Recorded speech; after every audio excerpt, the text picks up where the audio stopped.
When my human opens a can of wet food, they may think they are just giving me a better meal. Maybe they think it smells richer, tastes softer, or feels like a small way to spoil me. But inside my body, that bowl may be doing much more than making me happy for a few minutes.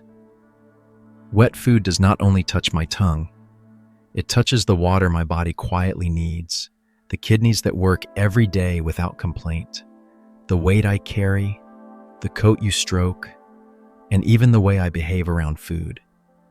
I cannot say my body feels better today. I cannot explain when my meal leaves me more satisfied, when my urine is less concentrated, or when my skin and fur are being supported from the inside. I can only show you through quieter hunger, softer fur, steadier energy, and a body that feels less strained. But there is also one mistake with wet food that many humans make, because they treat it like dry kibble. Left too long, served too cold, or handled carelessly, it can turn from helpful to harmful. So before you think it is only about taste, let me show you what this bowl may be doing inside me. The first thing wet food does is give my body the water I was never good at asking for. My human may see a bowl of clean water nearby and believe that if I need it, I will simply drink enough. But I am not built like a person, and I am not even built like a dog.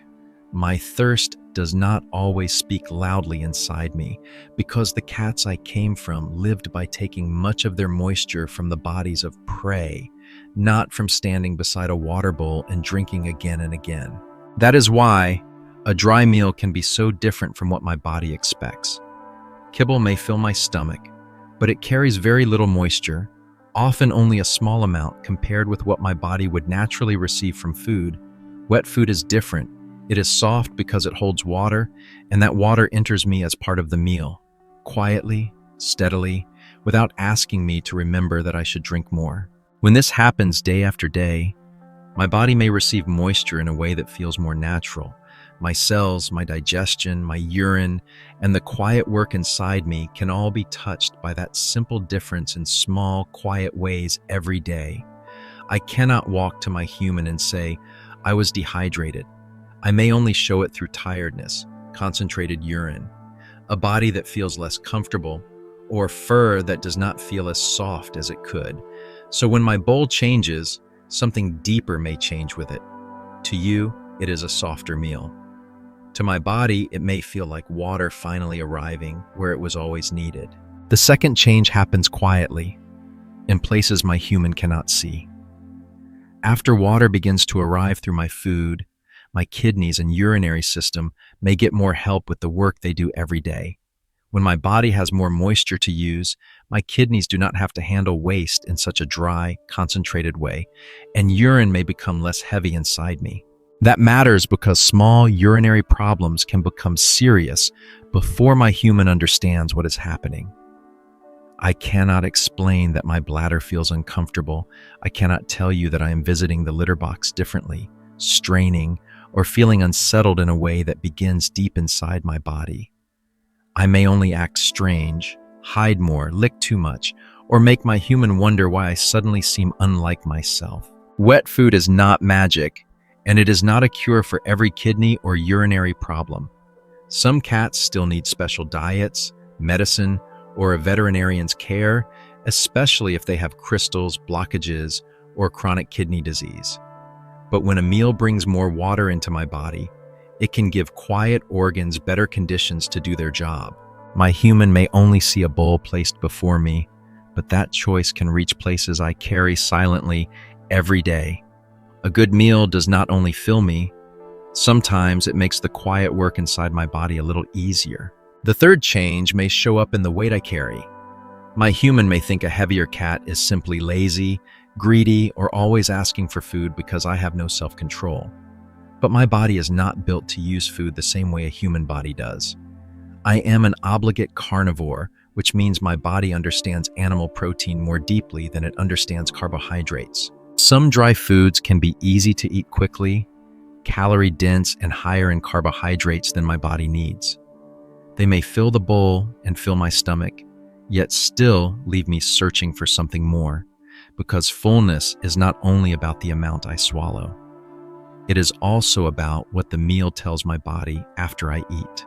Wet food can feel different because it often brings more moisture, more animal protein, and a fuller volume in the bowl, while usually carrying fewer carbohydrates than many dry meals. That does not mean every dry food is bad or that every wet food is perfect. It only means that when wet food is chosen carefully and fed in the right amount, it may help my body feel satisfied without making me feel starved. Then my weight may begin to shift in a gentler way. I may stop begging so soon, stop searching so often, and rest after eating because my body finally believes the meal made sense. Sometimes my body does not need more food. It needs food that knows what a cat is. The fourth change may be the first one your hand notices. After my body begins to receive water, protein, and nourishment in a way that suits me better, my coat may start to tell you what I cannot explain. My human may think dull fur only means I need more brushing, that shedding is only seasonal, or that a shampoo or supplement will fix what they see on the outside. But my fur is not only decoration. It is one of the quiet places where my body shows what is happening inside. My skin and coat need steady support.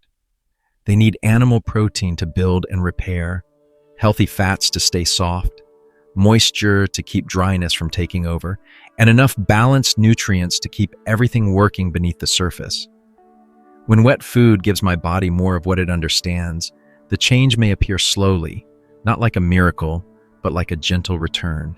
My fur may feel softer under your hand.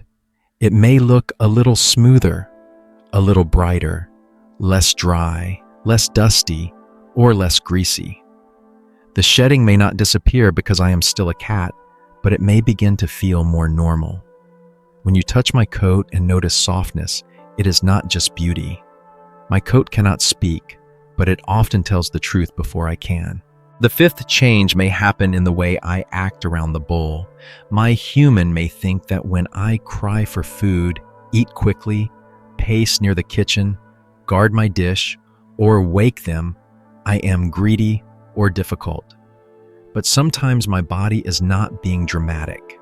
Sometimes it has eaten, yet still has not received the signal that the meal was enough. Fullness is not only about a bowl becoming empty. For a cat, the kind of food matters. When a meal brings more animal protein, it can speak more clearly to the body I was built with. When it brings more moisture, the meal can feel larger, softer, and complete, instead of disappearing too quickly and leaving me restless again. Wet food may help me slow down because my body has more time to understand that food has arrived. Over time, this may change the way I behave. I may stop begging so soon after eating. I may stop watching the kitchen as if every movement means another meal. I may eat with less panic, guard my bowl less fiercely, vomit less from rushing, or let my human sleep a little longer because my hunger is not shouting so loudly. Of course, some cats eat fast because of stress, competition, or living with other cats, so they may also need smaller meals, food puzzles, or a separate place to eat. But when my body finally believes the meal was enough, my mind can stop shouting for more. But there is one thing my human must understand. Wet food is alive in a different way than kibble. A dry meal can sit in a bowl longer, and many humans become used to leaving food out so I can come and go whenever I want. Wet food is not the same. It is moist, soft, rich, and once it sits at room temperature, it can change in ways my human may not notice. Spoiled wet food does not always look dramatic or smell wrong. Bacteria can grow quietly, especially when the bowl is left out for hours while I graze, leave, and come back. What was meant to help my body can become something my body has to fight. That is why my human should not treat wet food like dry food. If I do not finish it, leftovers should usually be picked up after 1 to 2 hours, covered, and placed in the refrigerator. Once opened, it should be used within about 48 hours, and when it comes back out, it should not be served icy cold. Warm water or a few careful seconds in the microwave can make it closer to what my body expects. Wet food can help me deeply, but only if the bowl stays fresh enough to be safe. So when my human feeds me wet food, it is not only a flavor choice. It may be water arriving through my meal, quiet support for my kidneys and urinary system, a better sense of fullness, a softer coat, and a calmer way to live around food. But it also needs care, because freshness matters as much as the food itself. Every cat is different, and my human should still watch my body, my appetite, my litter box, and my comfort, while asking a veterinarian when something feels wrong. Still, when you choose and handle my food with care, you are listening to things I cannot say. The bowl may look small, but to my body, it can change the way the whole day feels. Maybe I am just a cat, but my body remembers every bowl you choose for me. I do not need a perfect meal or a human who understands every hidden part of me. I only need you to remember that my body was built differently from yours. Wet food may feel like water finally reaching me, relief moving quietly through me, fur growing softer under your hand, and a meal that leaves me peaceful instead of restless. Feed me with care, keep my bowl fresh, and watch what I show you back. Does your cat prefer wet food, dry food, or both?